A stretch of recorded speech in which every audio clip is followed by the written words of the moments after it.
Myself, Varun Kumar M, Management Trustee at Soundarya Educational Trust. So today we are coming with a interview series with number of scientists and intellectuals. Today we are interviewing Dr. Channesh T.S. sir. I am very glad to introduce Dr. Channesh T.S. sir, who is a renowned scientist. Thank you very much for joining, sir, today. Thank you. Thank you. Welcome. Dr. T.S. Channesh sir is an Indian soil scientist and science communicator with a distinguished career in agricultural research and science. He has earned his BSc, MSc and PhD degree from University of Agricultural Sciences, Bangalore, specializing in soil science. He began his professional journey in 1988 as a scientist at the Karnataka State Council for Science and Technology, located at the Indian Institute of Science in Bangalore. During his tenure, he developed innovative technological applications in life sciences, particularly in agriculture. So in 2004, he has joined Kannada University, Hampi, as the head of the Department of History of Sciences. He later served as a research director at the Mount Carmel Center for Advanced Scientific Research. And sir was a visiting professor at Karnataka Folklore University in Shigavi, Haveri during 2005-2006. He was the founding dean of the GPS Institute of Agriculture Management in Bangalore. Currently, Dr. Channesh is the director of Center for Public Understanding for Science in Bangalore, which focuses on the research focusing on research at the intersection of science and society. His contributions to agricultural science and soil science is immense, and he has written around 8 books published by Kannada University, Orient Longman and Navakarnataka Publishers. So we are very fortunate to have you today in this podcast. Thank you very much for joining with us today. Thank you. Thank you. Very nice. We have met and things are possible. Thank you. So sir is also visiting at Soundarya Institute, Soundarya group of institutions. So sir has conducted many programs like Inspire, and many scientists have come with sir's reference, and sir has done many talks around scientific thinking and introducing science to the students of the Soundarya Pure College. So I would like to have a detailed discussion today about you, science, interfacing of science and socialization of science. So according to you, what is science?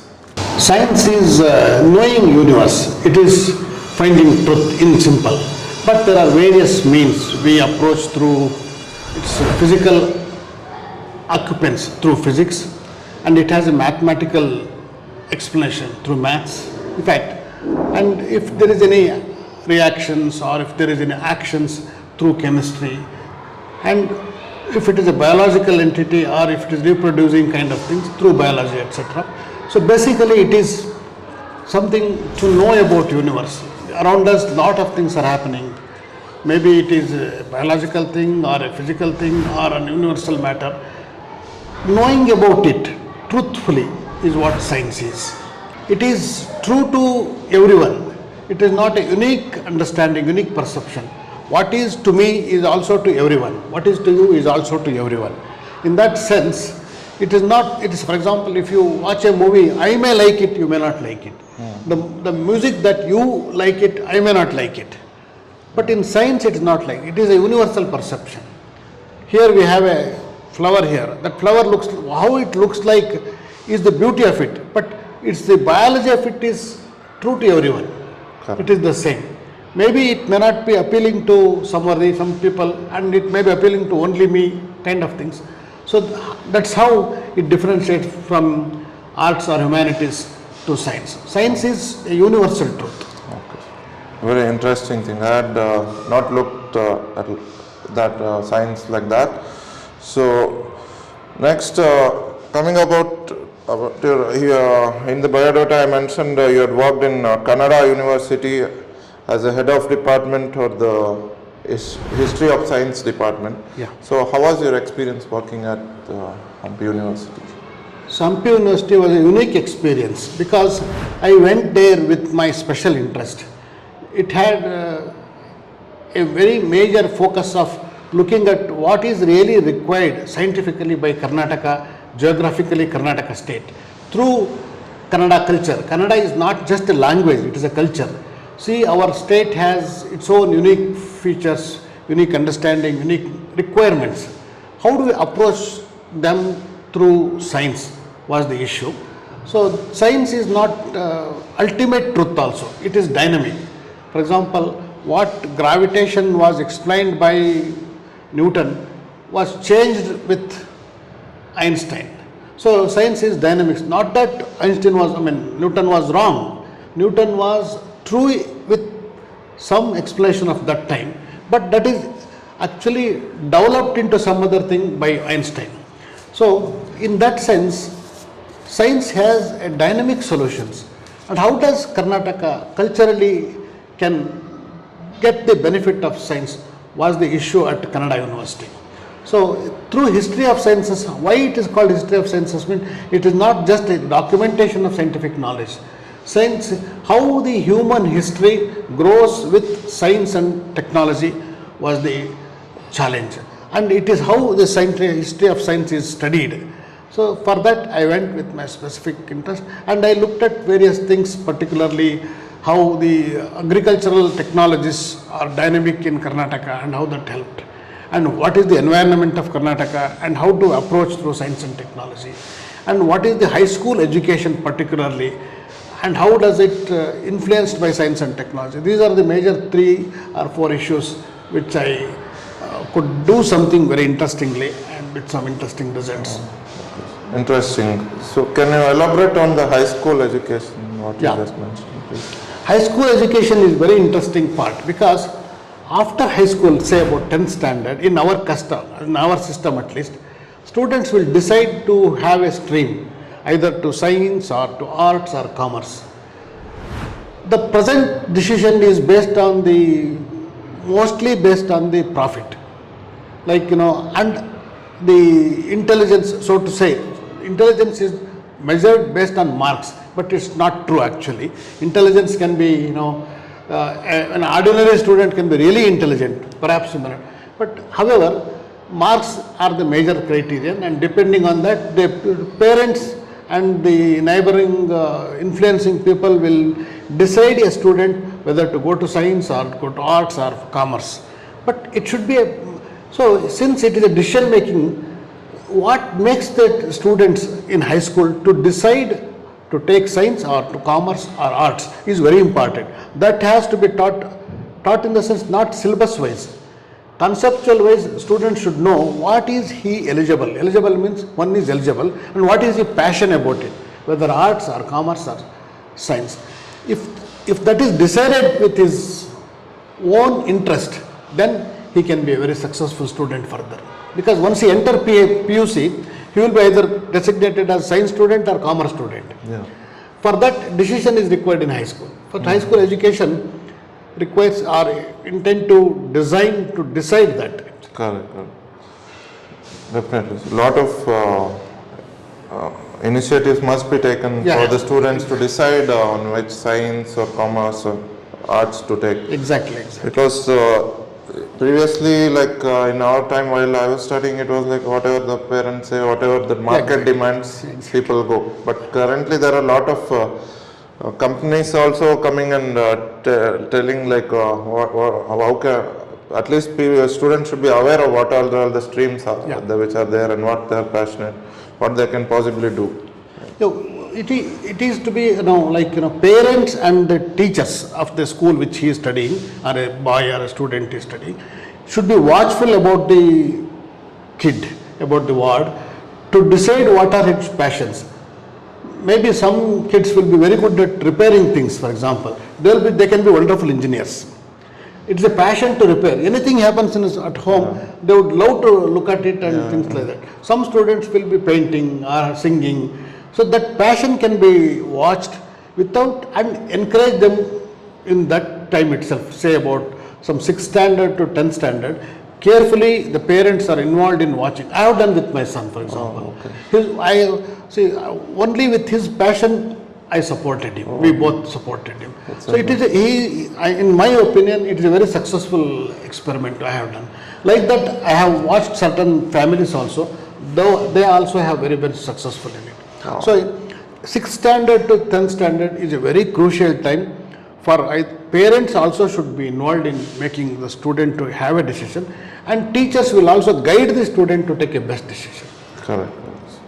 That's very interesting, sir.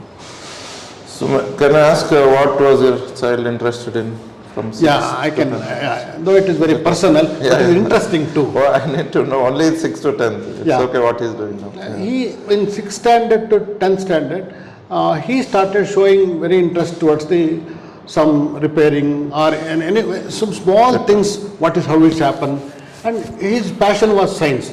So perhaps one of the influencing factors, I was then scientist at Indian Institute of Science at Karnataka State Council for Science and Technology, and I had developed a soil testing kit. It was the first of its kind in India. I developed this first soil testing kit, on-farm soil testing kit. Farmers themselves can test their soils. That I designed. So perhaps also those things were influenced in myself and my wife.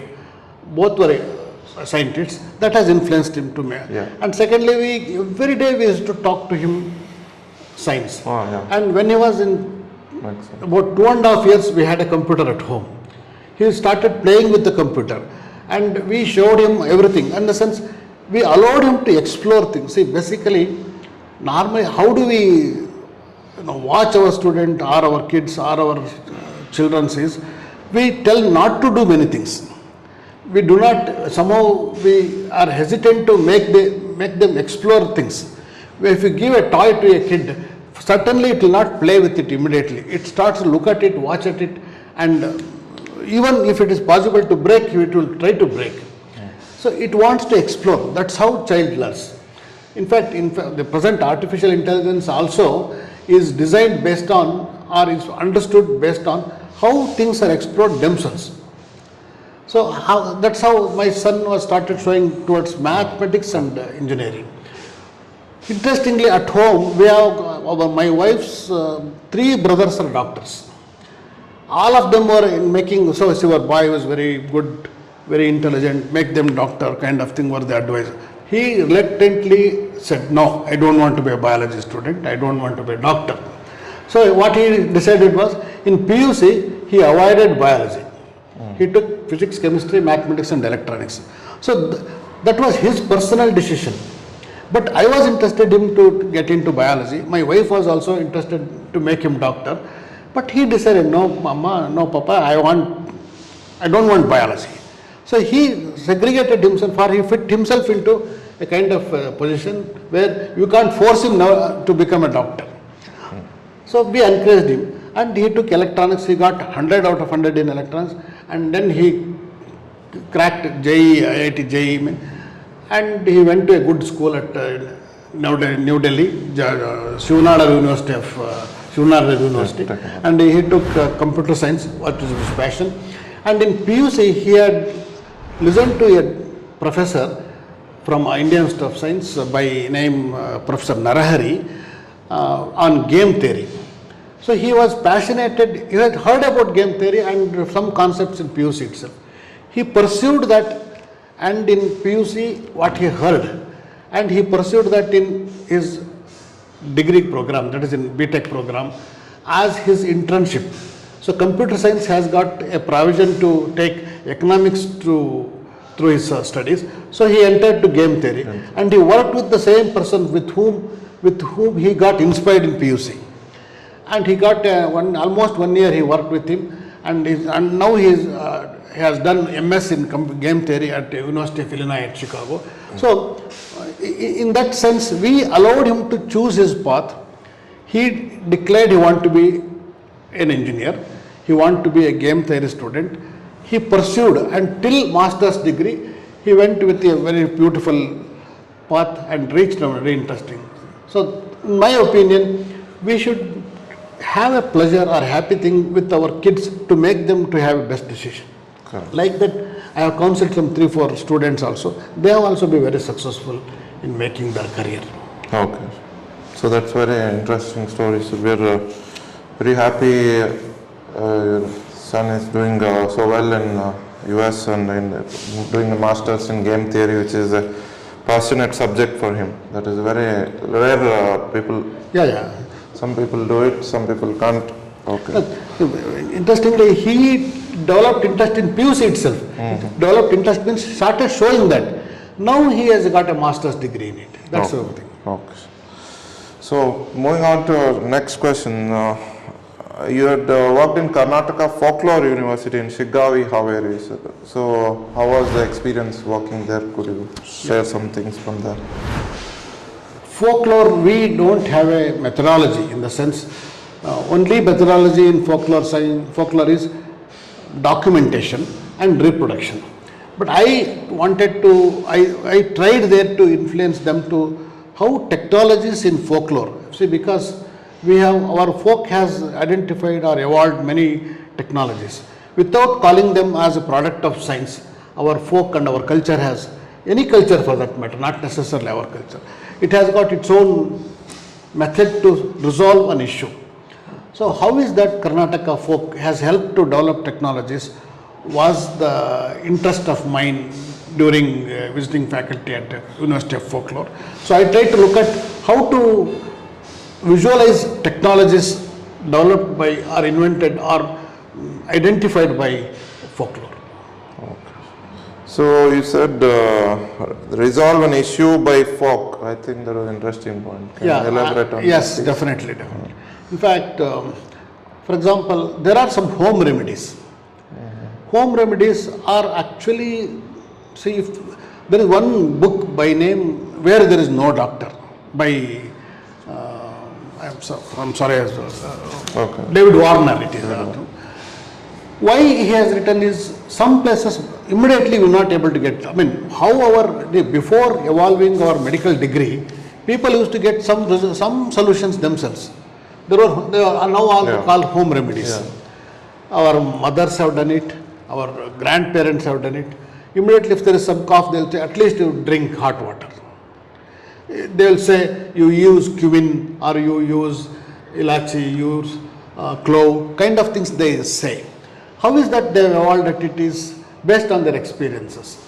So like that, the folk evolves, the folk in the sense, it is a continuous experience of the community, not necessarily by a person.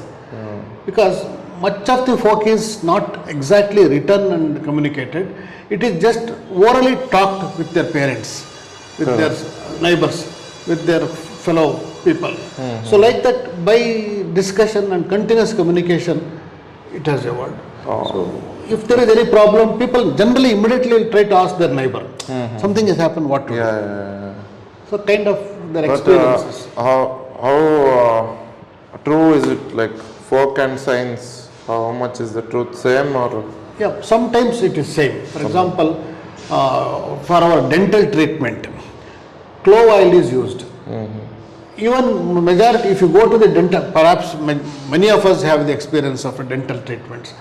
What they use, some kind of medicine, we feel it is clove taste or clove.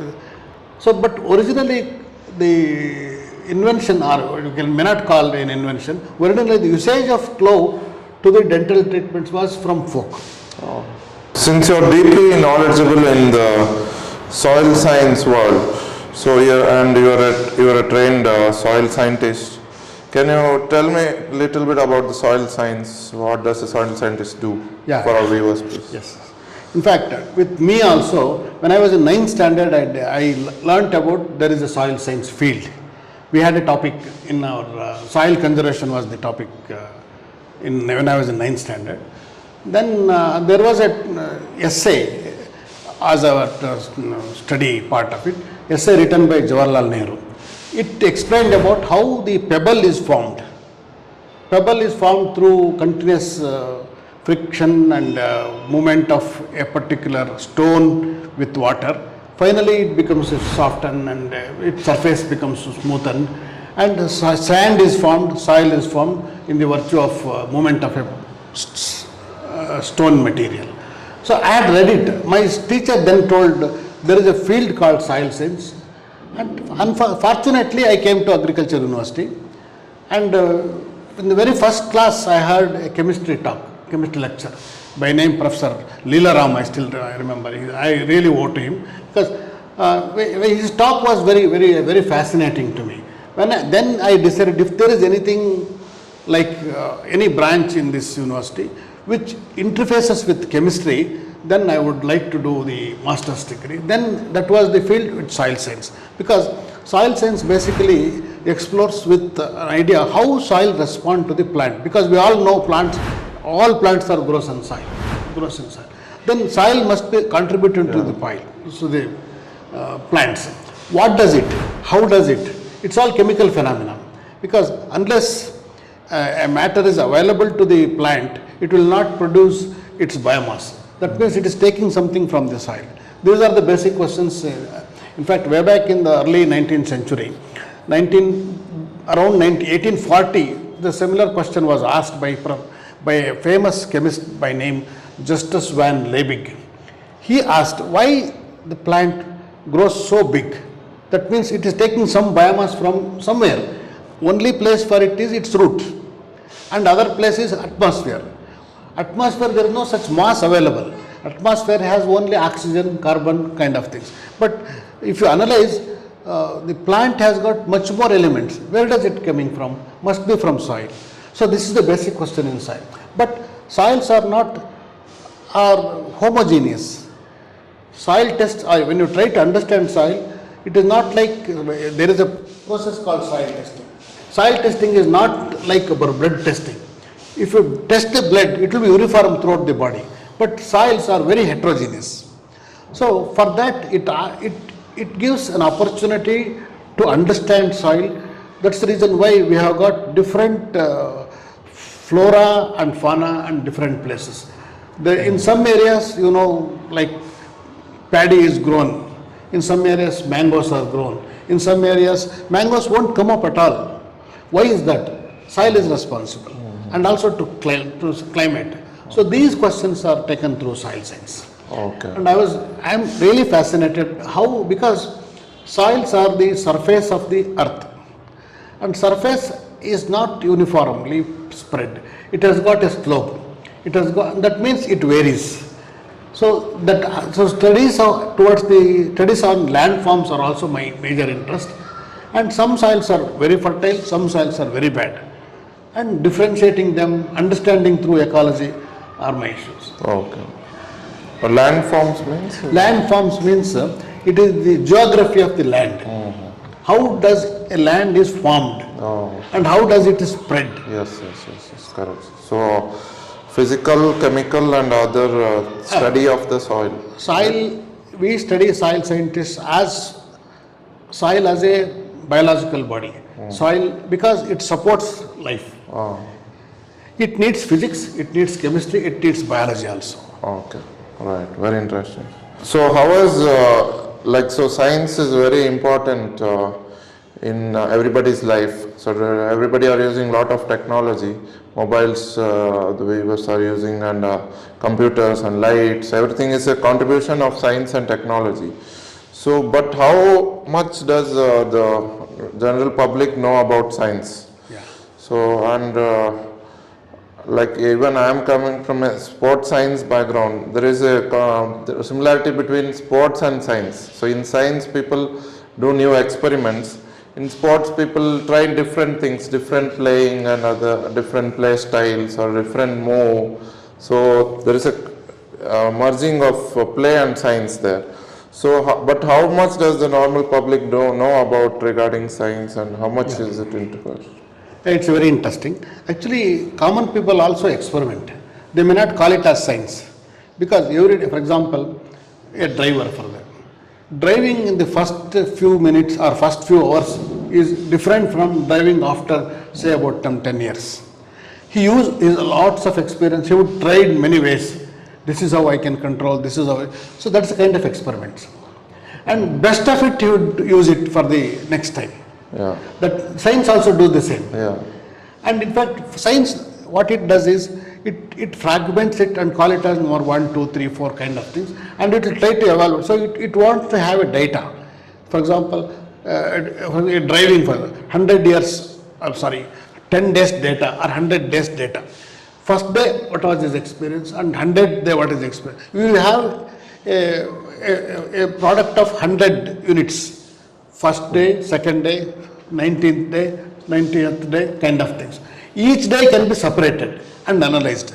That's what statistics does. And average you take, that is the mean of it. Best of it is take is the result outcome as a product. So people use that. So that is, see, we started calling something as science very recently, about 300 to 500 years.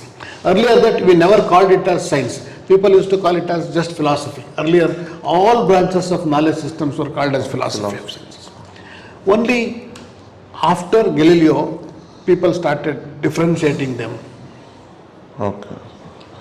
So, as Richard Feynman was telling, the more simpler you explain, it tells how much you know about the subject. Yes. Exactly. So, how much is science evolved with interfacing society?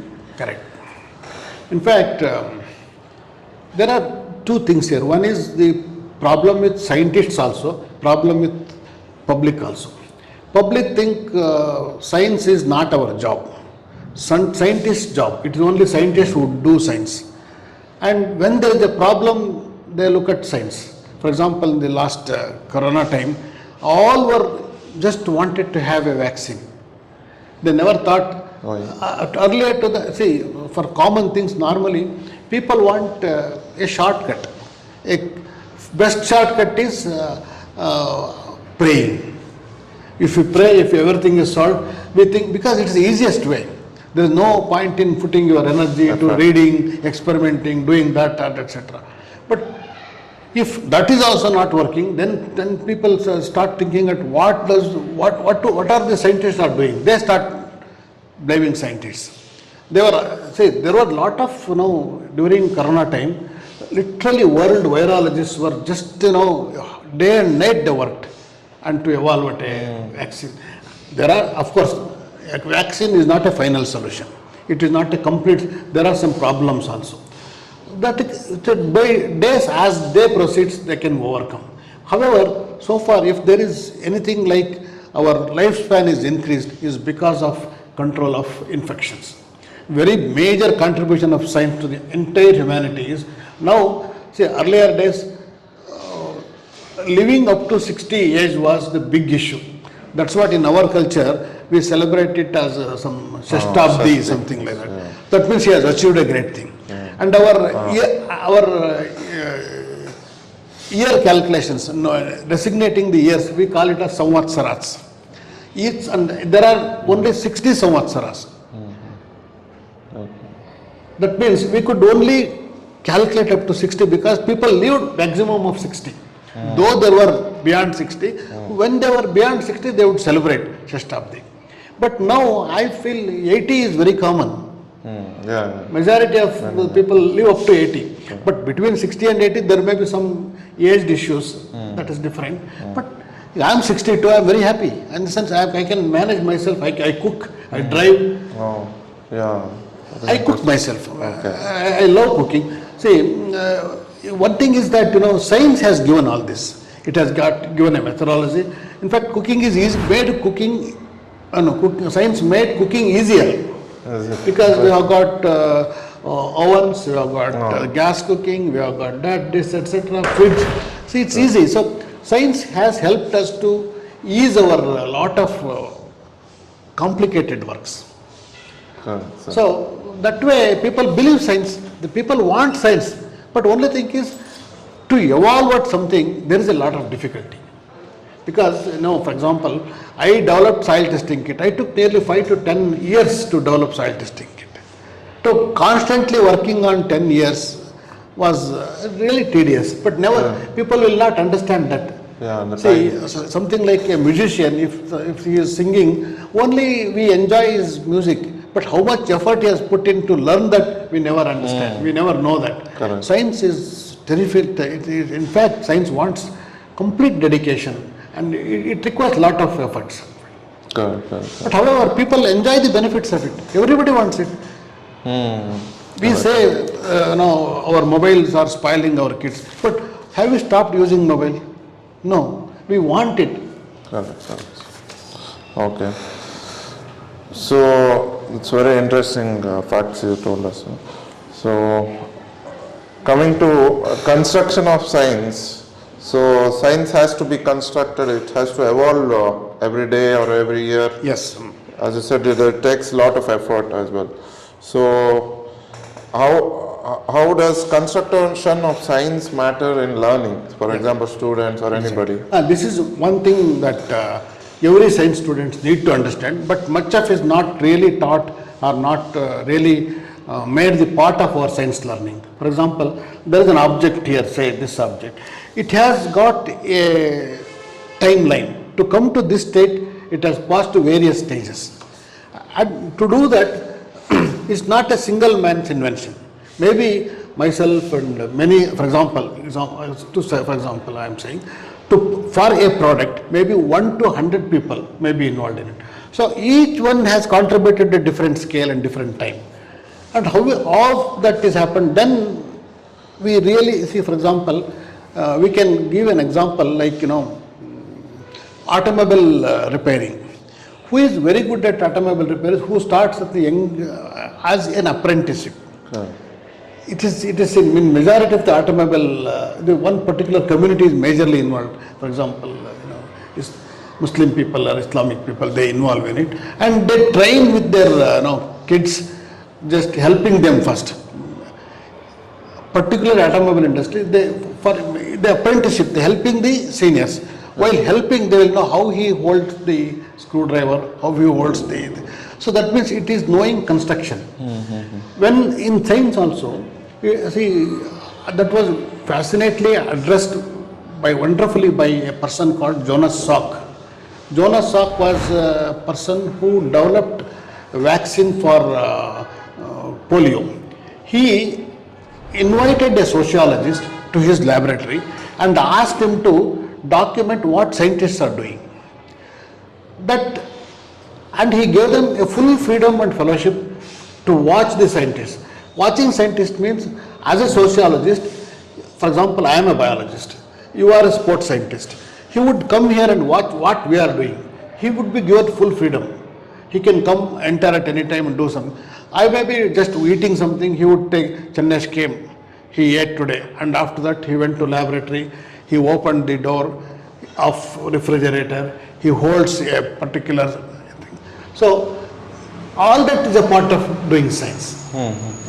Finally, how he arrived at a product, if it is understood, that is documented as life, laboratory life, as a book it has published. It gives it is a methodological understanding, a renowned book on construction of science in world today. Is it by Jonas Salk? No, it is written by Bruno Latour, supported by Jonas Salk. Bruno Latour, a sociologist. The book is Construction of Science. It's on construction, how science is constructed. Okay. Laboratory life, its title is laboratory life. Oh, very nice. Okay. So as you were saying, construction of science, so there is in the school education system or in educational philosophy, there is something called as Bloom's taxonomy. So first you have to get, like you said, observe, you have to learn about the basic things. First is memory, you are getting to know simple things. Say you are driving car, first you have to know what is the steering, how is it moved, and then there is, first you learn, there is like 4 or 5 levels, the last level is creating, you create something new. So that's what is in science as well. So that is one thing. So and then so you have started Center for Public Understanding of Science. So you have a website, I think there are multiple directors for it, and a lot of books get published. I think around 120 videos have come from Center for Public Understanding of Science. So what motivated you to start Center for Public Understanding of Science, and what is it, if you can shed some light? Yeah, that's what, no. Science is a specialized activity. We always give highest respect to the scientists in the society. That means it's very difficult job, something is not done by everybody kind of. We wanted to make, no, it is not that, it is public, it is relishable with the public. Public can also know science. We tried and we have done many experiments. and we are doing it also. It's not an end. We have just begun in Karnataka, and wherein, because much of the science is done through public money. If I have developed, or if the science institute like Indian Institute of Science or TIFR or many institutes are working based on the public money. That means public are investing in different sense. They are right, they have every right to know what scientists are doing. So, to fulfill their rights and also to make because future society will be intelligent society. As you look at our entire humanity, our ancestors or forefathers are different than what we are today. So we are living with the most intelligent gadgets. So our future will be much. So to prepare that, public should be informed. So towards that, we have made a very small inquiry, small entry. That's it. Depending on that, it will grow and kind of thing. Very interesting object. With a nice objective, you have started the CPUS website and other videos. I have watched some of the videos, were very interesting on how soil, like when your the channel is in Kannada actually.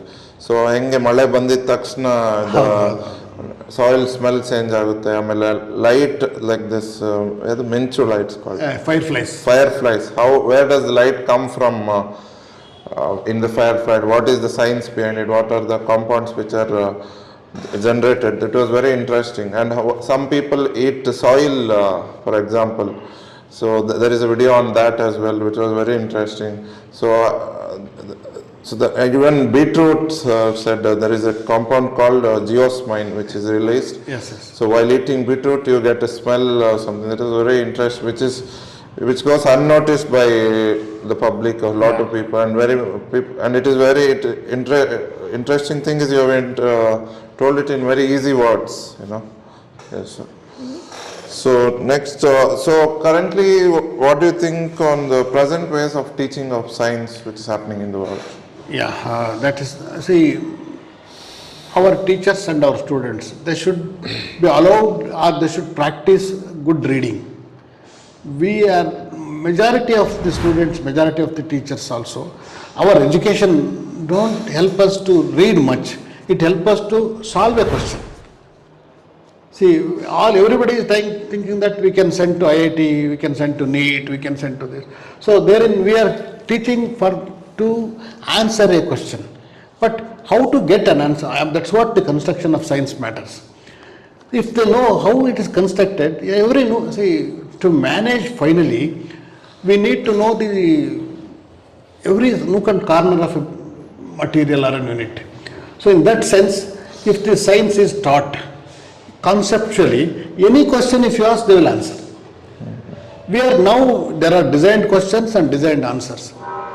That is not required in that sense. Oh, okay. If that is resolved only to increase our reading passion. Okay. It's very fascinating. Yes, we have to. Reading has to be very, very passionate. So you said to manage, you have to know each corner on it. Yes. Can you shed some light on it? Yeah. Suppose this an institution, a building or something. How a building is started initially. We have a plan. And the plan explains where is the drainage, where is the choking point, where is the slope, unless you go with the details of it, if some problem arises immediately, a manager is essentially to know everything of it. Correct. The best manager is a good practitioner of everything. So for example, if you want to manage a hospital, he should also know how a doctor works, how a final dadi or a nurse or compounder or pharmacist or blood drawing person. He should know every part of it, and he should facilitate, not necessarily he should do. He should not learn to do it, but he should facilitate to do it. Unless he facilitates, the management will be very poor. Correct. That's what a management as a science extra is evolved. Oh, correct. Very interesting. So even in Indian Institute of Science, come across there is a management science building. Exactly, yes. So it's very interesting thing for the management team as well, to learn and. No, we think management all management degrees are helping only to corporate and only help it to run the business. It is not so actually. It is to manage the show. Anything. Correct. We need a good manager at home also. Otherwise, home will not be successful. Correct. Can you please dialogue on science and its communication? Yeah. Here with our institution, say Soundarya Institute also, we initiated a program called Inspire program, wherein we are inspiring PU students how physics can be passionated by a student. So what are the ways of it? And how chemistry can do, and what is the biology, and how the commerce is about. Say to come to this, say there are degrees like BCom or BSc or IIT or BTech or something like that. They are not the ultimate knowledge solving issues, but there is a path to reach a good place. So ultimate, enlightenment doesn't come through the degrees. Enlightenment comes through his own interest to become something. To happen that in the branch of science, we have tried with a program called Inspire, wherein we are inspiring the young minds. We are trying to help them to take the best decision, what they can be really. It is not by going with the society or the market. Market, there can be, anything can be marketed. So we have again evolved a kind of strategy how to market a product. That's not how it is, but how a student themselves can be prepared. For that, we need to communicate well. Communicate means, how do we communicate? Normally, we will, suppose if our grandparents ask a question, like something about our studies. Normally, we say, for the grandparents, Aja, you will not understand. You will not understand what I am saying. That's how is the common answer. For our grandmothers also, we say, no, you will not understand. If you make them understand, it is not that they are helped, you are helped. If you can make somebody who cannot understand, to make them understand, you will use all efforts to understand yourself. That is the philosophy of communication. Communication is not just verbal saying. We should reach, if in a school or in a class of 40, if I am explaining a concept, all 40 should understand. I am working with 40 minds. One fellow can understand it one way. Or when I say something, he will definitely, his grasping power will be very good. But there may be a last bench person. Last bench means somebody who can relish it at last. To reach him also, we should have best communication. So what is that? That's what the basic principle. It is not I telling it. It is what they are receiving it. If both is matched, then the communication is happened. Okay. So, for example, previously when we were having a conversation, you were mentioning about how English teachers are better communicators than science teachers. There is a gap there which can be filled. It's a general issue. Language matters. In communication, language matters. There are some good communicators in science teaching also. But in English or Kannada or any language, Hindi or Sanskrit or whatever, they study only the language. They will be using, they have a good verbal power. Word power they will have. When you want to talk, when you impress a person, we should use better words also. That can be learned. See, physicists can be wonderful communicators. Physics teachers can be wonderful communicators. But whereas maths requires less language compared to any branch of knowledge. Because maths goes with numerics and formulae. So it needs less language. But however, there are wonderful mathematicians, like there is one mathematician who is no more, he is one of the renowned mathematicians of India, D.D. Kosambi. He was in TIFR. He is a wonderful historian. How can we believe a mathematician can be historian? History needs a lot of different and wonderful language to explain. So it is possible for anybody to learn language and be very communicative. There are wonderful math communicators in the world. There are wonderful physics communicators in the world. All that we should know, try to understand a concept, for example, one issue, how it is taught by many ways. That our teachers should know. Same topic, there are hundreds of ways to teach. Yeah, correct. Unless they know, if they think by making students shut and whatever I say they should listen, that's not how it should happen. That is interesting. We should there are explain. 100 ways to 100 explain one thing. Okay. Otherwise we can't reach all 40 in a class. Correct. And there is like some people who sit in the back, there's less this thing, absorption of Yes. knowledge. What is there anything? Nothing like that. There can be, of course, some, like for example, I was always a front bench student. It was my interest. Because I thought, by sitting in the front, that was, maybe I was in school, but that became a habit for me. Some students will be in last benchers. They will also be good. Not necessarily since they are sitting in the last, they can't hear. There is just a passion, just a way. But however, if they are alert in the class, the alertness comes from the student as well as the teacher. Teacher also should make everybody to be alert also. They should use different ways to say. They think if a sentence should be repeated not in the same way, it should be repeated in the different ways. Normally, many of the teachers, what they do is they repeat the same sentence. That no way it helps the issue, because it has to. You should use metaphors. You should use examples. You should use some products which have helped through the explanations. Correct. Okay. So you were mentioning in the previous dialogue, you were mentioning enlightenment as something. Yeah, it so is. What is it? In a spiritual perspective, there is something. Yeah, so according to you, what is it? It is, of course, the word is mostly used in spiritual sense, but enlightenment can happen for a common man also. They may not be identified so. For example, I had seen one person my mother was an enlightened lady to me, for example. My mother, in her deathbed also, she had a reading habit. She was long time experienced. So what is it? Like you have to be constantly growing, that is enlightenment or? Enlightenment means you should know how to get the salvation, how to get happiness for yourself. I definitely, see, to achieve enlightenment in any field, not a field, for him, enlightenment is for oneself. It is not in physics or not in biology, not in spiritual kind of thing, in my opinion. See, enlightened person means he has a salvation, he is totally contented. That's very important. That is correct. But thinking for yourself, yes, sir. you have to make yourself happy. Like anybody. First of all, we should understand ourselves, our limitations and our potential. Correct. Majority of us will not accept our limitations. We think we know everything. That too, its Indian mindset is very bad at it. We think we are very enlightened. Correct.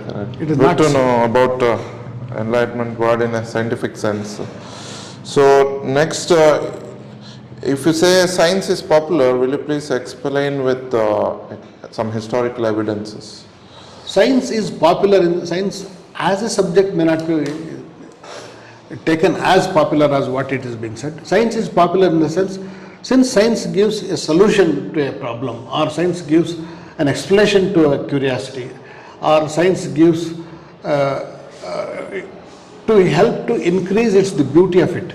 That's not taken generally. Science helps to increase the beauty of an object. Because when you know, for example, the flower here, how does the color of the flower comes? What we enjoy is just immediate presence of it. But when you know more of it, in my opinion, as a student of science, I enjoy more. But generally, it is not taken so. So, in that sense, science can be popular. But majorly popular for common people is, it is a solution giver. If there is something catastrophic happened, immediately people want scientists to help them. Like in Corona time, what happened was asking, everybody wanting to have a vaccine immediately. So, science has become an ultimate solution giver. Nobody helped them, no God helped them. In the sense, I'm sorry to use that, because see, God is a belief, not a fact. It's a belief. Of course, we need beliefs. We need to believe. You see, you believed me, so you can talk to me, kind of. We believe people. Belief is there. Belief, but walking towards the facts is an ultimate issue. That's what science does. Correct. That is interesting. Belief system is really important. Very, very important. For example, recently came across a scientific studies on stress. Like there is a research group done on people who think stress is bad, it is bad for them, disease, or it will kill your neurons. There was one more group with a positive affirmation. Stress will improve your thinking, it can help others in that. The scientific parameters what they measured were different with these two things. So belief system is really important in that sense. Yeah, belief is taken seriously in science also. That's why medical experiments has a placebo. Yeah, placebo. Placebo. Correct. Right. Yeah. So there's a huge amount of knowledge in the current world. They say every 12 hours the knowledge is getting doubled. So but in that sense, there are a lot of podcasts, lot of content which is coming out every day. Most people, I believe, are consuming video or audio content, whereas reading is the oldest habit in the world. So, how is reading a habit in the current society, and why should it be improved? Yeah, see, if you want to give a good talk, you should read well. So reading is always best stuff, best support for knowledge inquiry as well as knowledge dissemination. Unless we know, we can't talk perfectly. Unfortunately, people are losing interest in reading because of the present YouTube era. Everything, even to make upma, they look at YouTube. Every time if you look at and do, that means you are not using your mind to retain some knowledge. If that can happen, if that will happen, is best way is not, of course, to watch is good, but to read is the best. If you read, what happens? What is reading, for example? Reading is construction of meaning. Unless you construct a meaning out of a paragraph, you have not read it. If you are not construct a meaning, then you don't shift to the other paragraph. If you want to read a book, one page wise, if you understand only, then you go to you should be like novel reading. If you, in a novel, unless we follow the path of a story, we can't really relish the knowledge. Story of it. Correct. So reading is that. If you understand, then only you go to the second page. So that's what reading, by definition, it is construction of meaning, and everybody has to provide space for it. In an academic environment, it is extremely important, but it is unfortunate that we are syllabus bound. Whether it is state syllabus, CBSE, ICSE, we all talk about it. But ultimately, if Einstein comes here, what syllabus he would teach? He would teach. See, that's what I make sometimes fun of it. Whether he teach ICSE syllabus or CBSE syllabus or state syllabus, the syllabus we have only a design, but ultimate knowledge, that's what enlightenment I feel. When we really speak of something important, we should need the whole picture of it. Integrated issue of entire thing is important. So then in that scale, reading is the most important thing. In fact, the best reading mechanism, the very common support even with internet is Wikipedias. Wikipedia is designed for a best reading. For example, if you open up for an issue, immediately Wikipedia, when it opens, in the paragraph, in the page, some words will be highlighted it will be hyperlinked. That means that word, if you don't understand, click it, it will go to another page. When you press back page, it will come back to the same. That reading should be like that. Unless you understand, don't read. So for that, Wikipedia is designed for a good reading. Correct. We don't think it that way. We have to take it that way. Okay. What are your recommendations for current students and teachers as a reading habit every day? How many hours should they spend? It's strictly to, designate for how many hours, for kind of hours will be not very fascinating. You should have a good reading habit. See, at least every student or every person for that matter, he should confidently say, I have read the book and I have read the content and this is what the content is. He should be able to discourse on it. We should have a readers club, and wherein someone if has read something, some book, he should explain and people should, and we should be fascinated by hearing to him. Then, okay, why not? I can also read the book, same book. So, for example, if the reading clubs, are organized, are not necessarily reading club, need not be a designated club. Amongst our friends, we should be able to discourse on what we have read in the previous time. If that is spread, perhaps I think, but unfortunately, people are forgetting all those things. But I am thoroughly convinced, and in fact, even the digital media outside the world in Western societies, even all universities are coming back to the hard copies now. They think this maintaining soft copy is very problematic. If something happens, everything goes. But hard copies, we have maintained, we have libraries where they have more than 200-year-old books. Even what Michael Faraday has drafted, same papers are still maintained in Royal Society. Same papers Same. are maintained. Oh my God. But to maintain that, I can take a photocopy and keep it. Not photocopy, but digitized copy I can take it. But to maintain the digital copy, our hardware should support. Hardware is not supporting like an actual paper.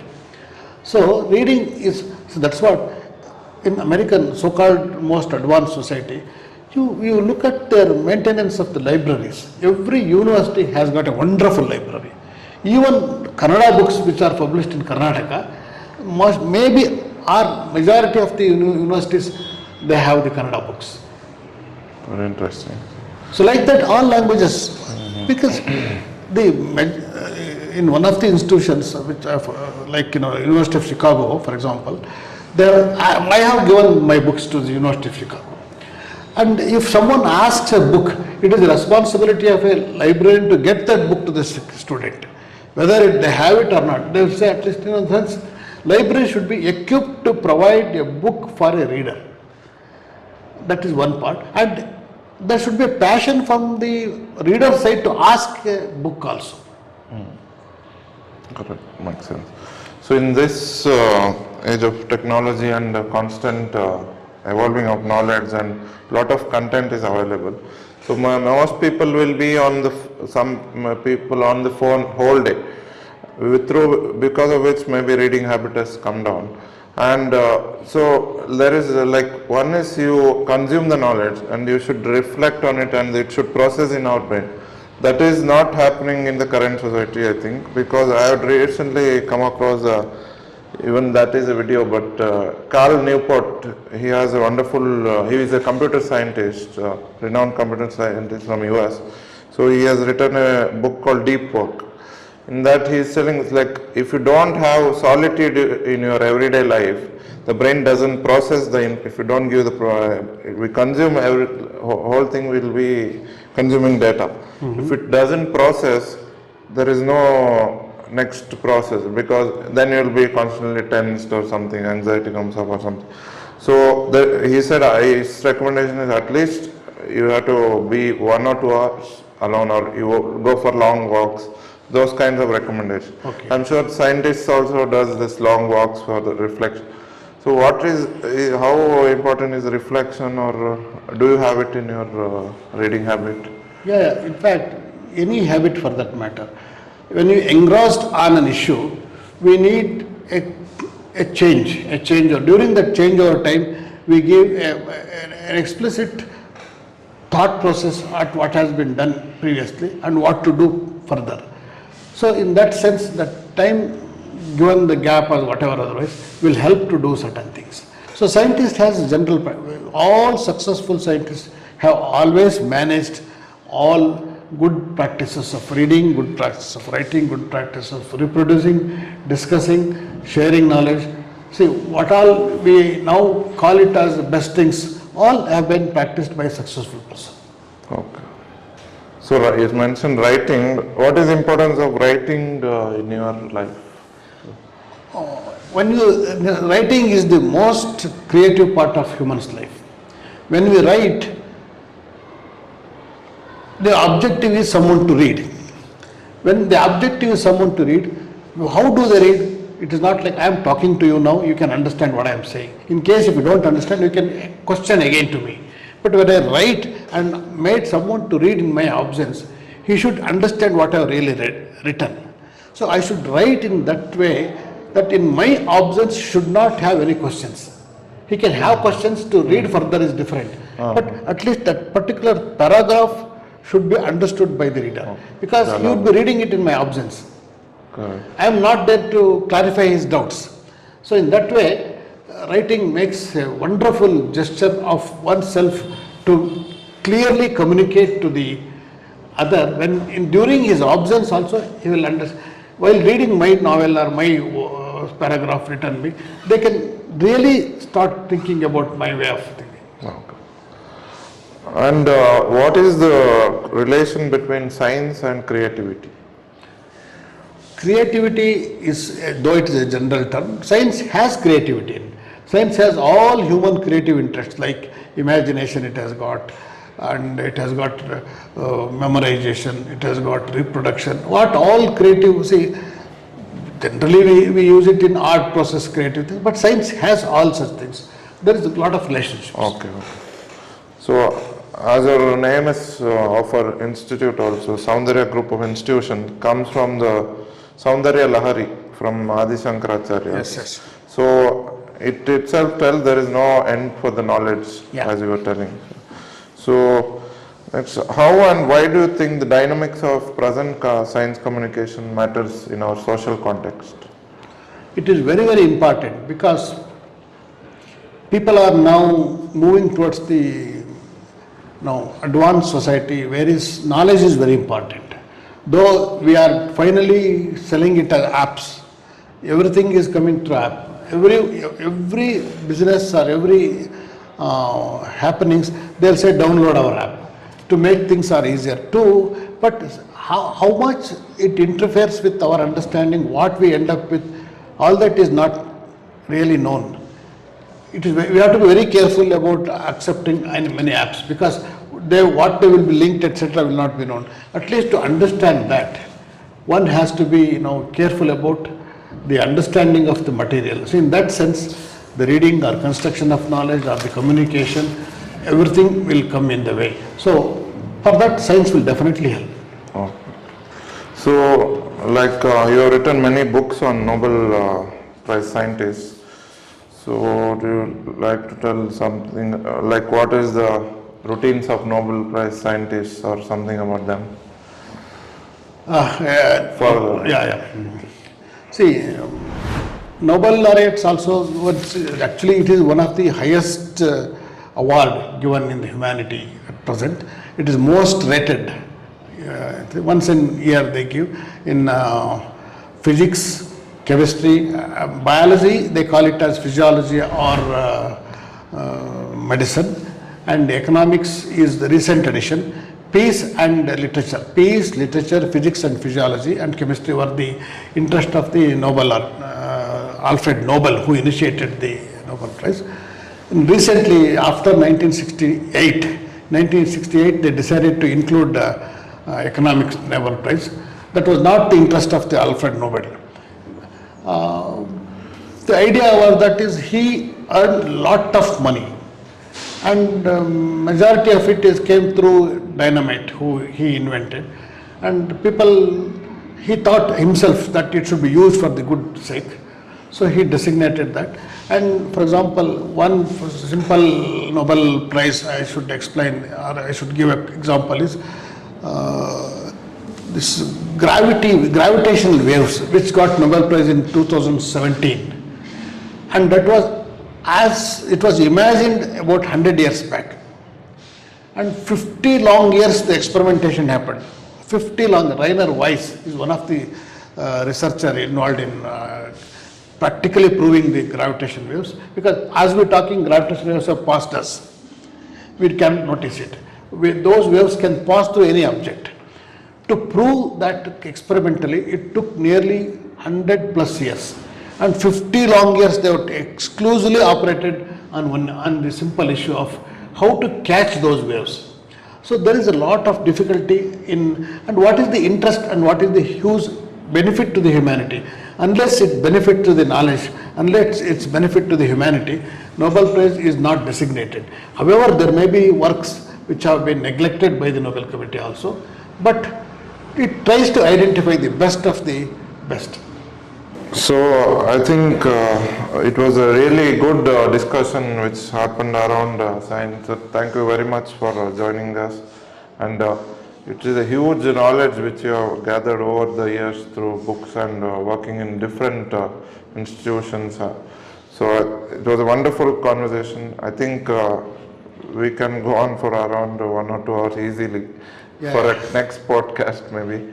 But thank you very much for doing this podcast with Soundarya Group of Institutions. Thank you very much. I am also very happy to have the dialogues like this, and in any part of, see, it is the journey of any human being. To know good things around us is the part of anybody's dream. It's not necessarily a scientist's job. Any human being wants to know good things and wants to know the curious world, wants to know this. So I am part of it. I am just one of the majority of the community wants to know the best of best. So thank you so much for inviting me to spare time with you, and I am also very happy to be do kind of things. It was really wonderful. Thank you so much.